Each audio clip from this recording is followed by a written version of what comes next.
Hi, I'm Rachel, and I'm meeting with Dr. Kaftan. So someone working in your office was saying it would be good for us to have a conversation. You're working in pain management, as well as it sounds like you're treating patients with cervical and craniocervical instability. Yes, that's correct. It's really, really important. There's, not enough experts in this, and also a lot of patients are going around from specialist to specialist, but because there's such a knowledge gap, sometimes we're falling through the cracks where we're actually getting ruled out, where there's actually something going on in our neck that could actually give us a lot of information about what's happening with our overall health. So we're just looking at diagnosis. So how does diagnosis happen in Europe? What types of availabilities are there for patients who are wondering if their neck is related to a lot of their symptoms? So basically, they come for a consultation. That I can tell you a scenario of a patient that comes to my clinic. Most of the time, they've, as you said, been juggled around back and forth between many specialists, and they don't have the answers for them. So they themselves try to seek answers. What are this a collection of symptoms that I have, and what does it lead? What is the diagnosis? So basically, you would start with taking the history of the patient. When did this start? How did it start? Some patients, like my EDS patients, Ehlers-Danlos patients, they already have that diagnosis, or they suspect that. Okay. And then it could be from that. It could be from a traumatic injury. It could be from an athlete, sports-related injuries, repeated minor injuries over time, work-related. That's just the basic history going through that. And then physical examination also. You need to always rule out other causes of the problems, like headaches, for example. A lot of patients with cervical instability have headaches, which most likely you need to rule out, if it's anything else, like cancer in the brain or any other serious problems. And then talking about this collection of symptoms that they have, and most likely people with craniocervical instabilities have the problem between the base of their skull and the first and second vertebrae, which we call it C1, C2, stands for cervical. So when that area is damaged, because there's a lot of ligament, it needs to be very stable, because there's a lot of things going on there. Like there is the vagus nerve that's in front of the C1, C2. So with this type of cluster of symptoms, the vagus nerve is irritated.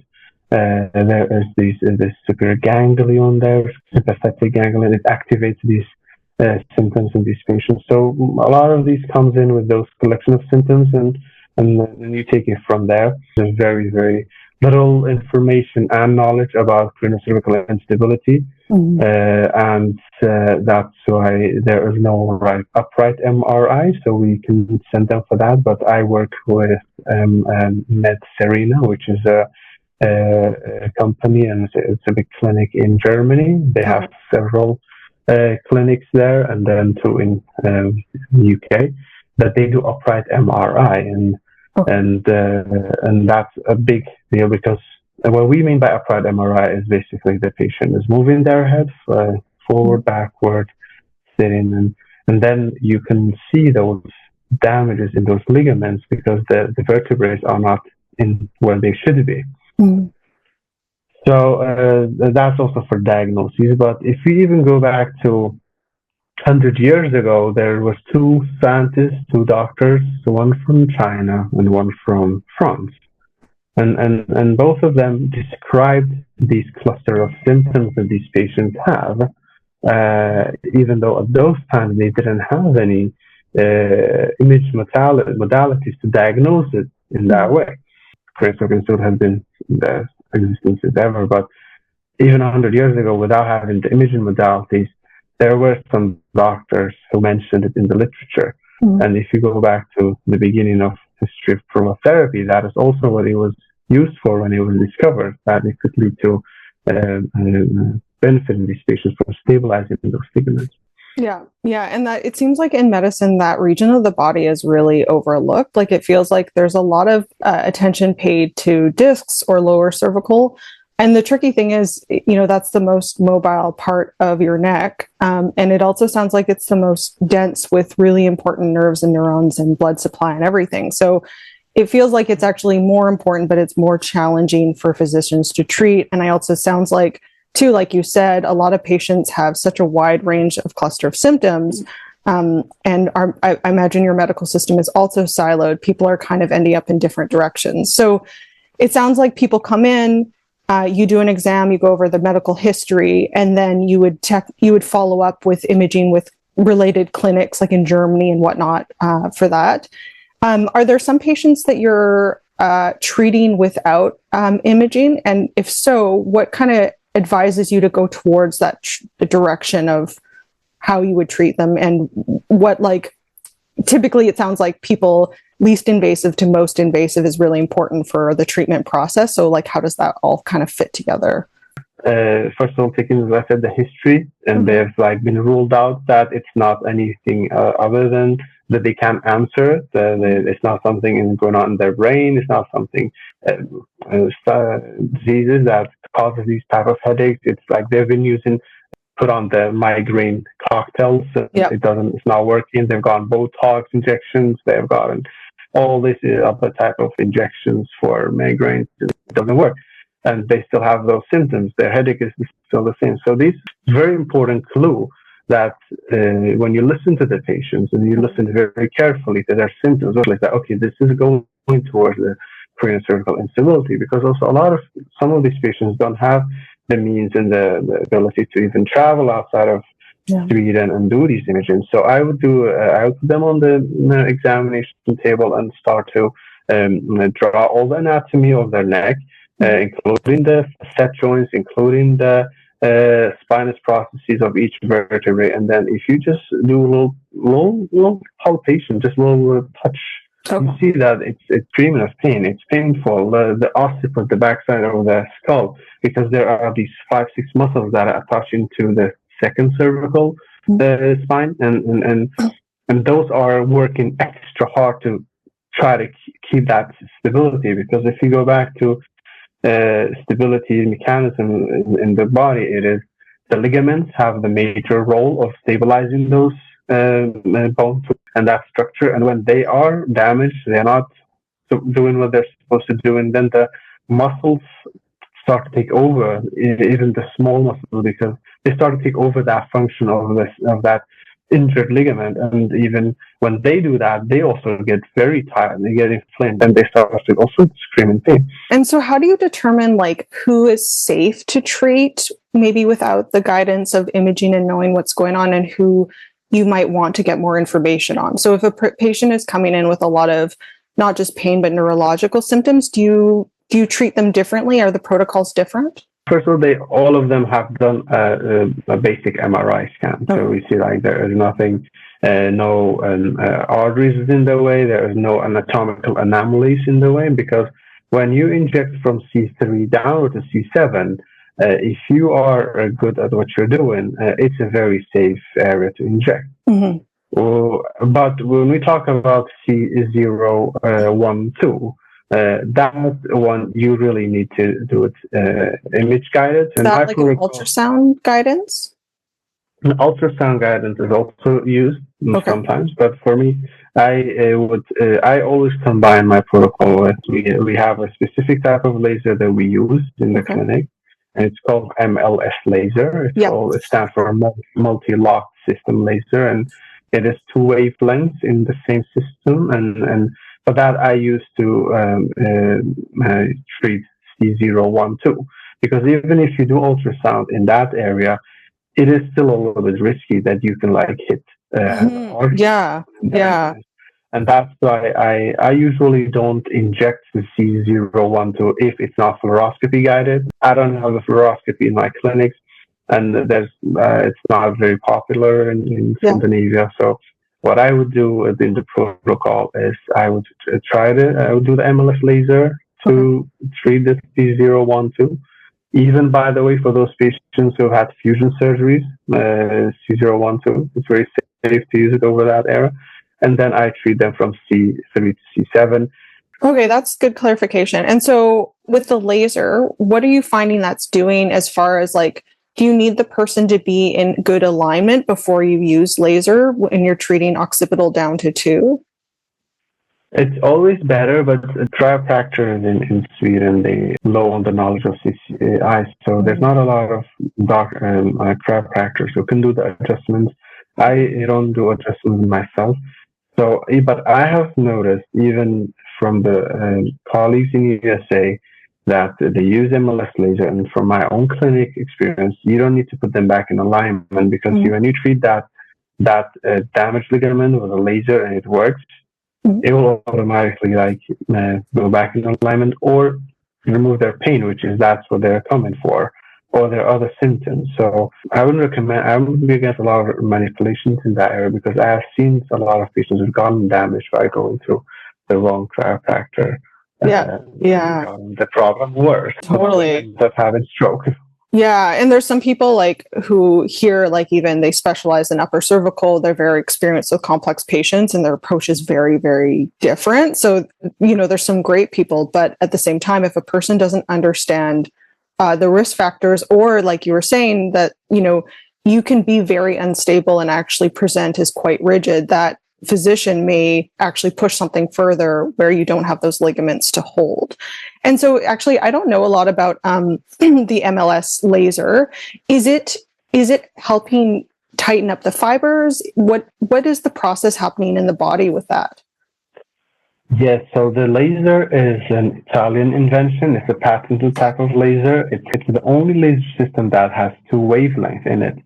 And when we talk about wavelength, it's been studied quite a long time back that each wavelength is used for a specific type of purpose, and specific wavelengths have specific effect on the body. Okay. And when we talk about the MLS laser, it has 2 wavelengths. It has the 905 pulse wavelength, and then it has the 808 nanometer wavelength. And these 2 combination, one of them goes in until the mitochondria in each cell and try to regenerate ATP and generate ATP and produce more energy for the cell to use it to make new cells from within. Okay. And the other wavelength is an anti-inflammatory wavelength, so it decreases that inflammation that exists inside the area because it's so unstable. And it is a cold laser too, so it's not there. It will never increase the temperature of the skin or the inside of the body beyond 40. And these 2 wavelengths have been studied a very, very long time for their therapeutic purposes. So to answer your question shortly, one of the wavelengths regenerates the cells by, think of it as a plant. Plant has these receptors for chlorophyll, and then they get the sun, and the sun produces chlorophyll for the plants, and then they blossom, and then they become bigger, and then they grow. The same thing has been found in human bodies, that we have these photon receptors on each cell. So these photon modulations, when they get that laser energy, they go to the receptors on the cell, and these cells get activated. They make more ATP. ATP means energy, and that energy means rejuvenation, rebuilding all the damaged cells. And that's what happens when you use it for the C012. It will through the joint windows. It will go and reach that alar and transverse ligament that's damaged and causing this instability most of the time. Gotcha. So it helps the cells in both the muscles and the ligaments, or just the... Exactly. It was also really interesting what you said about the inflammation, because obviously inflammation is a part of healing, but chronic inflammation can actually be, as far as I understand, kind of degenerative in a sense. So if you can get that inflammation loop down, also there's more opportunities for how the body can kind of deal with that, what's going on there. Does that sound right?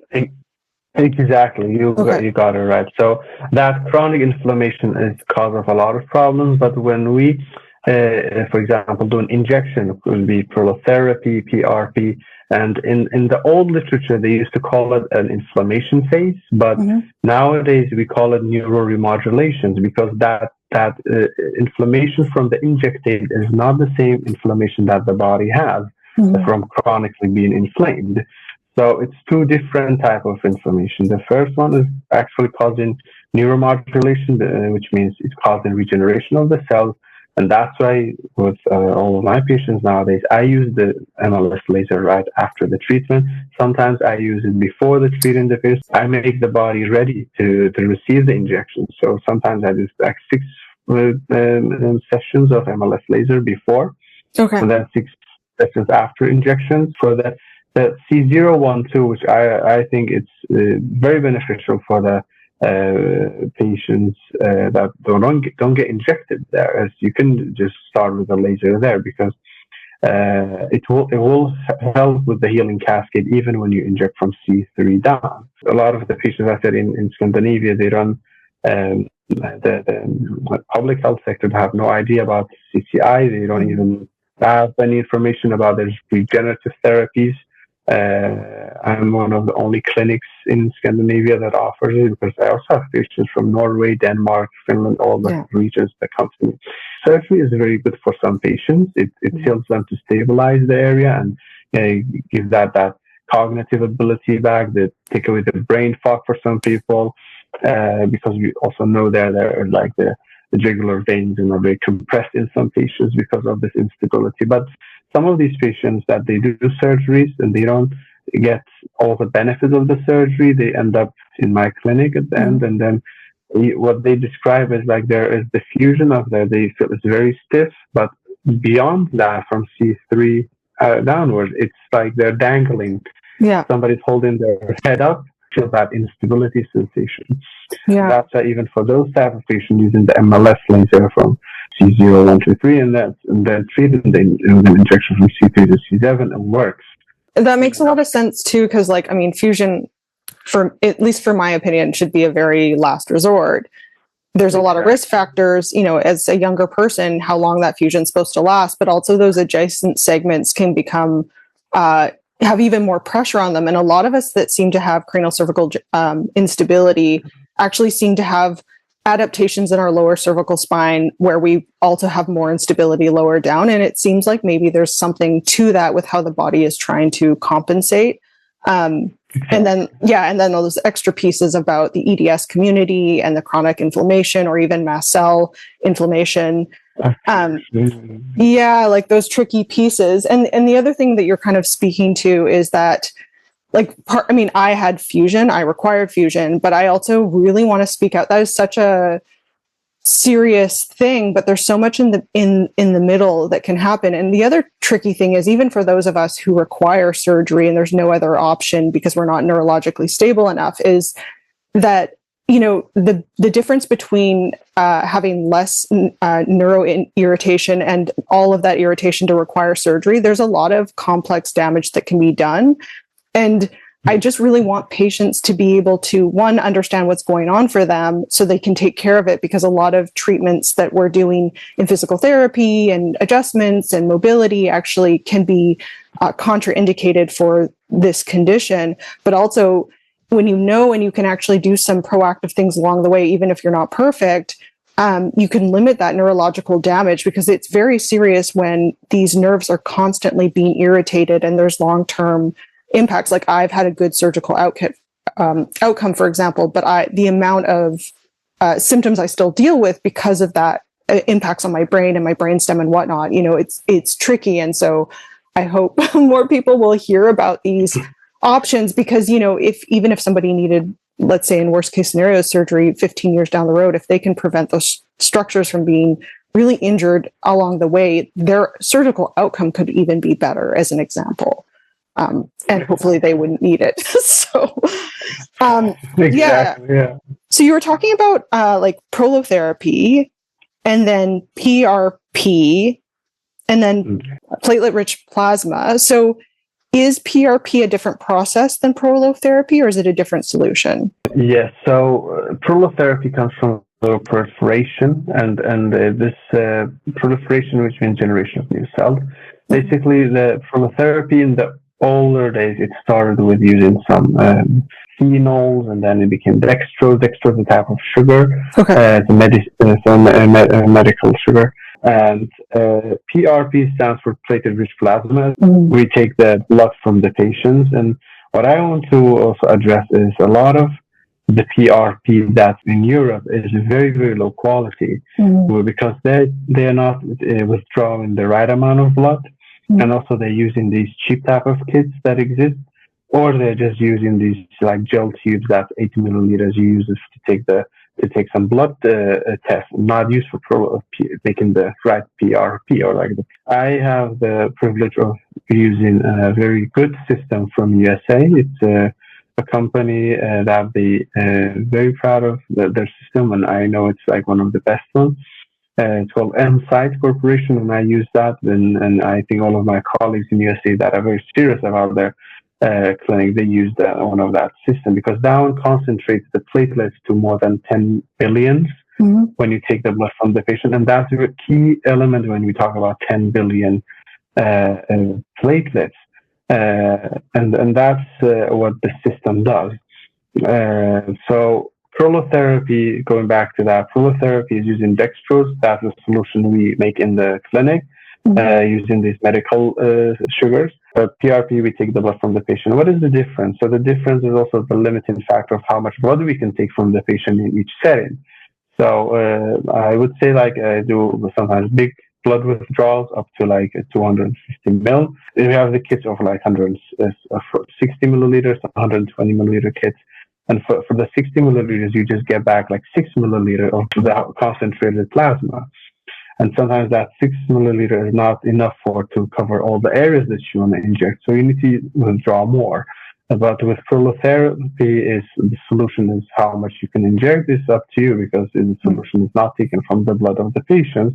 But the effect is that PRP is around 2 to 3 times stronger than a prolotherapy solution, which is with a dextrose.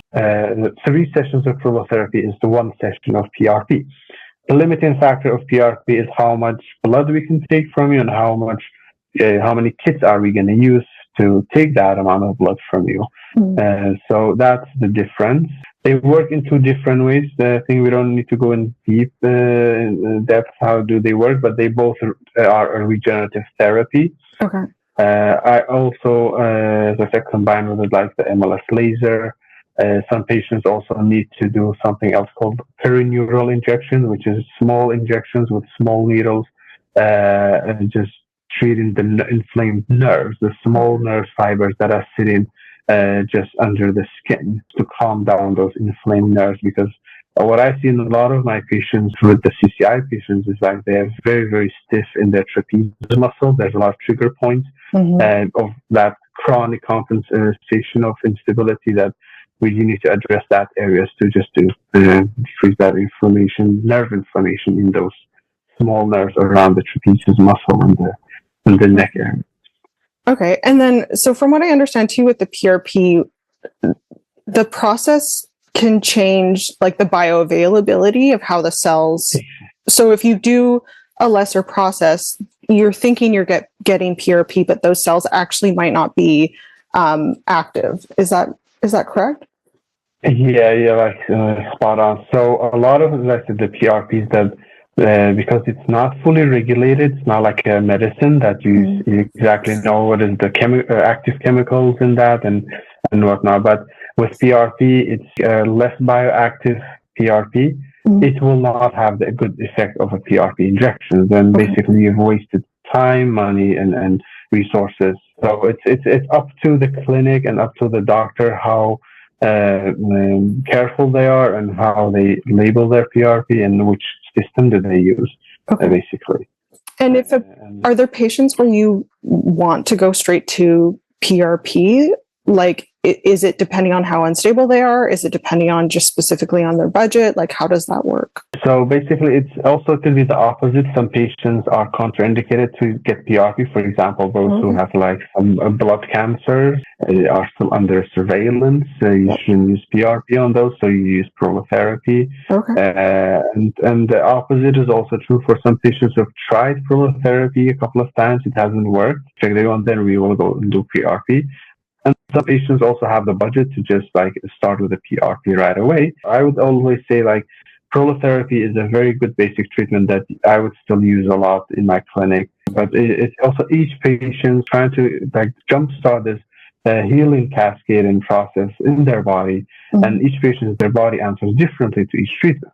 Okay. But for example, for arthritis in the knee and the hip, I would treat them with MLS laser first, and then I will do periarticular, so around the joints. I will do a couple of sessions of prolotherapy. Then I will do 3 sessions of PRP. And even those who are bone on bone, which that means there's no cartilage left, they get very good relief. Yeah, and it sounds like too you're looking at that process where if a patient is more symptomatic, you don't want them to have injections and go into a healing crisis. So because the body deals differently, it's not just unpleasant. Your body's responding differently to a therapy if you're way out of that window of tolerance, symptom-wise, inflammation-wise, and whatnot. So it sounds like you're looking at how is the patient responding and what's the order of operation based on what their presentation is, what their history is, and what's kind of the most presenting issues. Okay, and then maybe we can just quickly talk about too, a lot of patients locally and around the world, it seems like when they're having problems, they're getting recommended treatments with things like cortisol or Botox. Do you want to just speak to what the concerns are when someone has an underlying condition of instability, or just generally what your concerns would be with Botox or cortisone? So I would say that I really hate Botox with a passion, and it's very good for cosmetic reasons. But as far as using it as a treatment, it's a red zone for me. I would never inject Botox in anybody's area that has clear instability, because what Botox does, it's a toxin and it goes inside the cells and it stays there. And if we talk about the muscles, the ligament, it literally makes them paralyzed, and that's exactly what you don't want with a patient who has instability, because they are holding with their dear life those cells, those muscles, those ligaments. When you go in and inject them with Botox, you are causing much more damage than any good. And there's a lot of research causing necrosis of the cells. Necrosis means death of cells. It causes more instability in the long term. It's also the opposite of what you're doing with the PRP, is you want those cells to regenerate and activate. And so with the Botox, you're actually killing off the cells somewhat permanence. Okay. Exactly. And because I would say, like, if we talk about my CCI patients that they come to me, I would say 80% of them have gotten Botox injections before from the public sector. And I tell them, like, if I compare you to a patient who hasn't gotten Botox and I'm doing these treatments on them, their response is going to be much better than you who have gotten these Botox, because a lot of your cells are already dead. And what are we going to regenerate if there's no cells anymore? So that's, as you said, spot on. It's horrible to do Botox. It doesn't help in the long run. It just kills out the cells. That's exactly the opposite of we want. We want to regenerate cells. We don't want to kill cells. We talk about cortisone. That's also like used to decrease inflammation in the short run, but in the long run, it causes more damage with time. It will eat your cells, basically. That's it. So cortisone is also a very no-no. It shouldn't be used. Absolutely not for people with craniocervical instability. It does more harm than good. Yeah, it eats away at the cartilage. And then also, I guess, too, is like, if somebody doesn't know about these conditions, they're like, oh, your muscles are tight or you're in pain. They're trying to deal with that. However, they're actually making it more of a compound, serious issue down the long run. And I've also heard, too, with like the Botox, where people will have less tightness and pain from tightness, but their neurological issues will get worse because they'll actually be feeling more unstable, or they won't even necessarily feel it. They'll feel looser. And so their neurological symptoms will increase, but their pain is down. And so if a physician doesn't know, they're saying, well, it's successful because you're not so tight. You need range of motion and mobility. Okay. Exactly. Gotcha. So the last question, I guess, would be, Jessica was saying, so as far as like options so if you can't do less invasive options as a patient, what kind of patient would come in where you're like, aside from laser, which sounds very approachable and safe, who are the patients where you're referring them on? What are they presenting like? So I would refer those patients that have severe neurological the symptoms and that they cannot tolerate injections at all. Those are like need to be seen by a neurosurgeon. And then, for example, have like those blood diseases, or they have blood thinners that they can't be without. So those are patients that you cannot like inject. People who have a lot of systemic inflammations, like the rheumatoid arthritis, and they have these severe and nasty debility and chronic systemic inflammations, you would not want to inject. Gotcha. So I guess the important key would be talk to your office, kind of figure out where they might fall in. Yeah, I guess it might be more nuanced. So finding out more information could be key. Yeah. Okay. And so, yeah, I feel like we've kind of made our way through those questions. Is there anything else that you want? Yes. So I have two clinics, one in Stockholm and one in Gothenburg. We see a lot of patients from all over the world. We also have a lot of remote consultations, which I do. I'll put your information in the show notes, and I really appreciate you spending this time and also trying to help patients